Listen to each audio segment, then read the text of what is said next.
వికారాబాద్ జిల్లా మన్నిగూడలో కాంగ్రెస్ పార్టీ జెండాను ఎగురవేసి హాత్ సే హాత్ జోడో కార్యక్రమాన్ని ప్రారంభించారు. పరిగి మాజీ ఎమ్మెల్యే రామ్మోహన్ రెడ్డి నియోజకవర్గంలో ప్రతి గ్రామంలో గడప గడపకు రాహుల్ గాంధీ వరంగల్ రైతు డిక్లరేషన్ తీసుకువెళ్లి కేంద్ర రాష్ట్ర ప్రభుత్వాల ప్రజా వ్యతిరేక విధానాలను ప్రజలకు వివరిస్తామని రామ్మోహన్ రెడ్డి అన్నారు. ప్రజా సమస్యల పరిష్కారం కోసం కాంగ్రెస్ పోరాటం చేస్తుందని తెలిపారు.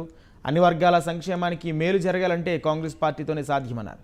ఈ కార్యక్రమంలో జిల్లా యువజన కాంగ్రెస్ అధ్యక్షుడు సతీష్ రెడ్డి, మండల కాంగ్రెస్ పార్టీ అధ్యక్షుడు సురేందర్ నాయకులు తదితరులు పాల్గొన్నారు.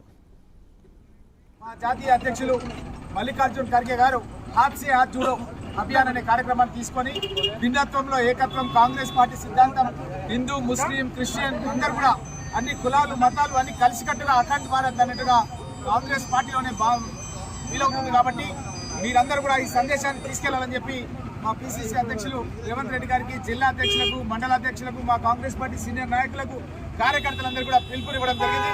అందులో భాగంగానే రేవంత్ రెడ్డి గారు మొన్న మన తెలంగాణలో సీతక్క నియోజకవర్గం నుంచి ఆల్రెడీ పాదయాత్ర ప్రారంభించడం జరిగింది. ఈరోజు వికారాబాద్ జిల్లా అధ్యక్షుడిగా మేము మన్నెగూడ నుంచి ఈరోజు గండెడ్ వరకు ఈరోజు అందరూ కూడా నాయకులు, కార్యకర్తలు కలిసి ప్రజలకు ఒక భరోసా ఇచ్చి ఈ 2 నెలలు గ్రామానికి ఇంటింటికి వెళ్లే విధంగా ఒక